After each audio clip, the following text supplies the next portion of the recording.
Hello friends, मैं lucky आपका स्वागत करती हूँ अपने YouTube channel Shivansh Hindi point पर। सभी को मेरा नमस्कार।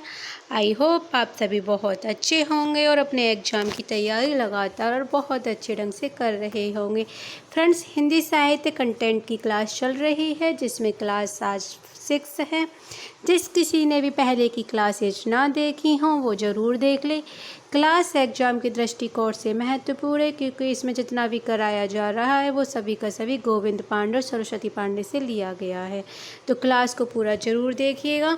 अब तक हम अपभ्रंश साहित्य पढ़ रहे थे जिसमें हमने कुछ कर लिया था, कुछ आज रह गया है, उसको पूरा करते हैं।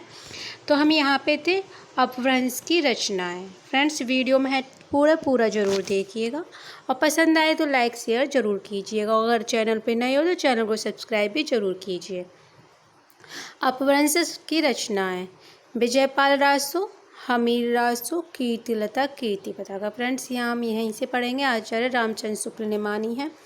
आचार्य रामचंद्र शुक्ल ने अपने इतिहास में आदिकालीन रचनाओं को 2 वर्गों में विभक्त किया है: अपभ्रंश और देशभाषा, यानी देशभाषा बोलचाल की रचनाएं। आचार्य शुक्ल ने निम्नलिखित 12 रचनाओं को ही साहित्य में स्थान दिया है।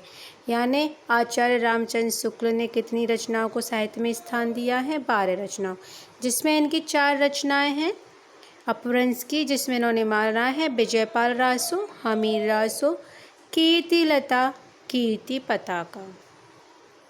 देशभाषा काव्य की रचनाएं हैं खुमान रासो, विशलदेव रासो, पृथ्वीराज रासो, जयचंद्र प्रकाश, जय मयंक जसचंद्रिका, परमाल रासो, खुसरो की पहेलियाँ और विद्यापति की पदावली। आचार्य हजारी प्रसाद द्विवेदी ने आदिकाल के अंतर्गत 9 कवियों को सम्मिलित किया है। अगर प्रश्न पूछा जाए कि आचार्य हजारी प्रसाद द्विवेदी ने आदिकाल में कितने कवियों को सम्मिलित किया है, तो ये कवि थे 9। हेमचंद गुजरात के सोलंकी राजा सिद्धराज जयसिंह और उनके भतीजे कुमार पाल के राज दरबार में रहते थे। आचार्य के व्याकरण का नाम सिद्ध हेमचंद शब्दनाशासन था।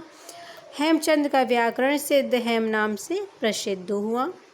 सिद्ध हेम संस्कृत, प्राकृत और अपभ्रंश तीनों का समावेश किया गया है। हेमचंद प्रसिद्ध जैन आचार्य थे और इनका जन्म 1088 में हुआ था। हेमचंद के अन्य पुस्तकों के नाम निम्न प्रकार हैं: कुमार पाल चरित्र, योग शास्त्र, प्राकृत व्याकरण, छंदोनुशासन, देसी नाम वाला कोश।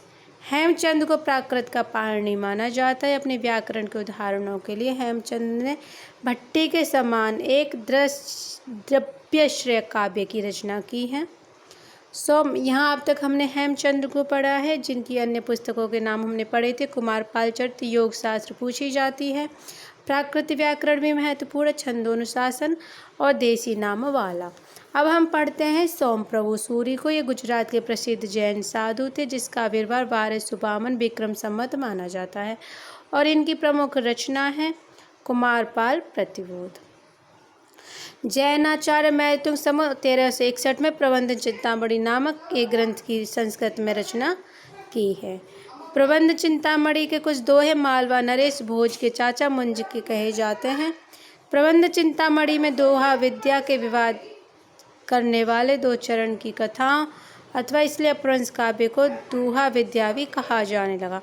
अपभ्रंश से पूर्व दोहा का प्रयोग नहीं होता था। लक्ष्मीधर ने 14वीं शताब्दी के अंत में प्राकृत पैंगलम नामक एक ग्रंथ की रचना की है।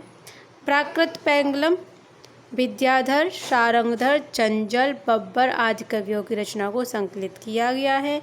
प्राकृत पैंगलम में प्राकृत और अपभ्रंश छंदों की विवेचना की गई है। आगे पढ़ते हैं। प्राकृत पैंगलम को प्राकृत पिंगल सूत्र भी कहा जाता है। प्राकृत पैंगलम की टीका वंशीधर नामक किसी विद्वान ने लिखा है।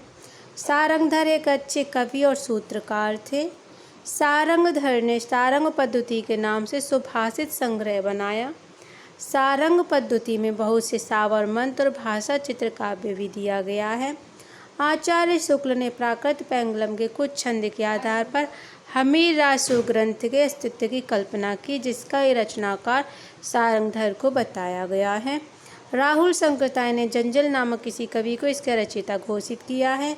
हजारी प्रसाद द्विवेदी का कथन है कि हमीर शब्द अमीर का विकृत रूप है जो किसी पात्र का न होकर एक विशेषण के रूप में प्रयुक्त हुआ। शिव सिंह सेंगर के अनुसार चंद की औलाद में सारंगधर कवि हुए जिन्होंने हमीर और गैरा हमीर काव्य भाषा में बनाया। सारंगधर पद्धति संस्कृत भाषा में लिखा एक पद्यकोश है, किंतु बीच बीच में देश भाषा के काव्य भी आए हैं। श्री मल्लदेव राजा की प्रशंसा में सारंगधर पद्धति में श्री कंठ पंडित का संग्रहित यह श्लोक नूनम बादलम छाई के अपश्राम सद्दखरम शत्रुपाण लुटाले तोड़ हसनो भगतम दुभट्टा झूठे गर्भ भरा मंगाली सहसो रे कंत मेरे कहे कंठे पाग निवेश जहाँ शरणम श्री मल्लदेव विभम। फ्रेंड्स, यहाँ इतना महत्वपूर्ण नहीं था इसलिए मैंने थोड़ा सा जल्दी में कर दिया है। ये महत्वपूर्ण कथन बन जाता है। डॉक्टर बच्चन सिंह ने अनुमान व्यक्त किया है कि सारंगधर कुंडलिया छंद के प्रथम प्रयोक्ता हैं।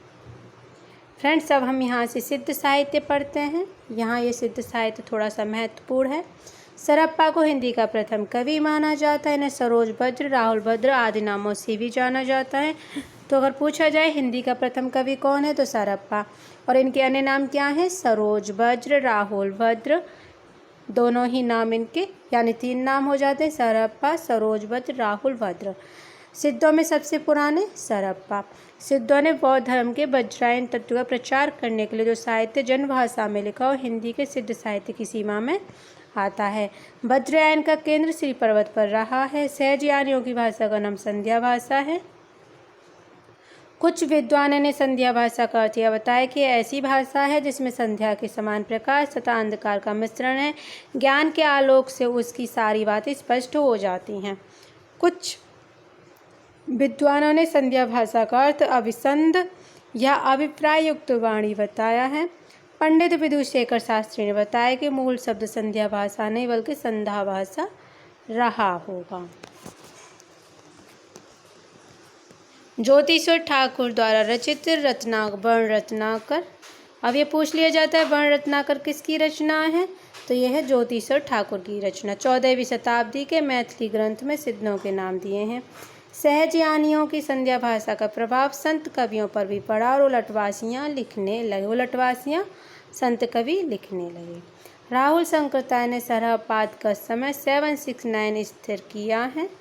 विनयतोष भट्टाचार्य ने सरहपाद का समय विक्रम संवत 690 633 स्थिर किया है। इनके लिखे 32 ग्रंथ बताए जाते हैं जिनमें दोहा कोश प्रमुख है। फ्रेंड्स, दोहा कोश बहुत ही महत्वपूर्ण रचना है, इसको जरूर याद रखना है। ये किसकी रचना है? सरहपाद की यानी सरहप्पा की है। महामहोपाध्याय हर प्रसाद शास्त्री द्वारा संपादित बौद्ध गान दोहा में सर और कृष्णाचार्य का दोहा संग्रहित है। हर प्रसाद शास्त्री ने बौद्ध गान दोहा में संग्रहित पुस्तकों की भाषा को प्राचीन बंगला कहा है। ये हर प्रसाद शास्त्री का यहाँ से स्टार्ट हो चुका है। दोहा कोश का संपादन प्रबोध चंद्र बागची ने किया। दोहा कोश में तिल्लोपा, सरप्पा, कडप्पा के दोहे संग्रहित हैं।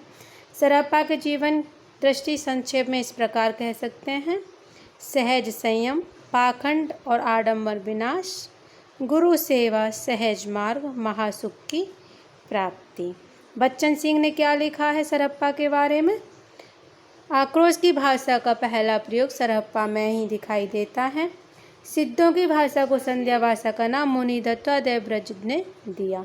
सबरप्पा सरहप्पा के शिष्य तथा लुईपाद के गुरु थे।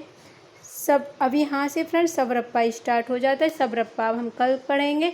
आज हमने सरहप्पा किया है। अगर वीडियो पसंद आया हो तो, और अगर जो भी चीज़ें आपको इम्पोर्टेंट लगी हों, जो हाईलाइट हो रही हों, वीडियो को स्टॉप जरूर कीजिएगा और उसको एक बार जरूर देखिएगा, क्योंकि ज़्यादा समय पढ़ाना नहीं चाहती। क्योंकि फ्रेंड्स जितना हमें समझ में आए हमें पढ़ना उतना ही चाहिए, क्योंकि यहाँ थोड़ा सा लैंग्वेज टफ है।